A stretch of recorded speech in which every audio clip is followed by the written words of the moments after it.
ba ba bum, ba da dun da da dun da da dun dun dun dun dun da da dun. What's awesome about this movie? How about absolutely everything?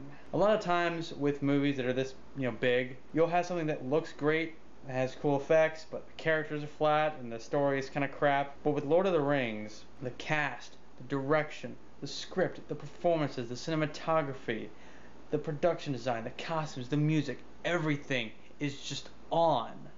Before this movie went into production, before it was even announced, I'm sure there was a lot of discussion among the fans, at least the fans who were open to the idea of a movie being made at all, about who should be in the cast and who would be the best guy to direct it. I am 100% certain that nobody in the world would have listed Peter Jackson as a likely candidate. Probably the biggest movie he'd done by that point was The Frighteners, along with a couple of dramas and a couple of zombie movies. But now, he's playing with the big boys. We wouldn't have it any other way. It had to be him. It's like it was Jackson's calling in life to direct these movies. Obviously, it was quite a feat turning these books into movies. They're not really film-friendly books. Unlike a lot of fledgling authors these days, Tolkien didn't just write a screenplay in novel form. And even with 3 movies, with 3+ hours each, all shot at the same time, they had to cut out a lot of stuff, like Tom Bombadil, because fuck Tom Bombadil, I'm glad he's not in the movie. And they had to add a lot of stuff in to make it more filmic.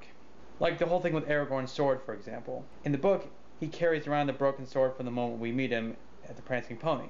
And right before the Fellowship sets out, the sword is reforged and he carries that. But in the film, he's got his ranger sword instead. And it's not until the 3rd movie that the sword is reforged and he gets that, and is ready to become king.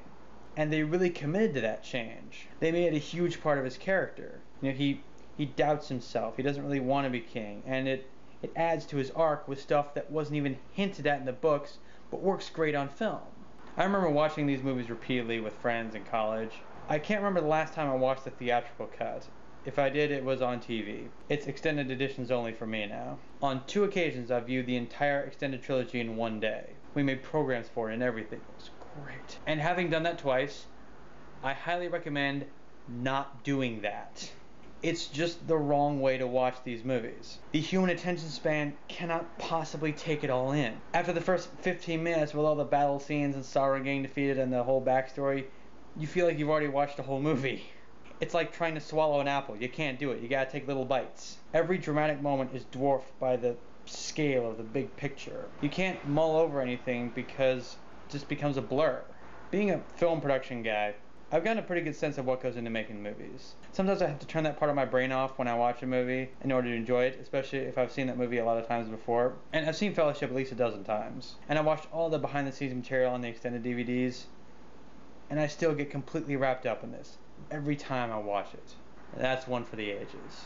This is the movie and the trilogy that gave Sword and Sorcery its balls back.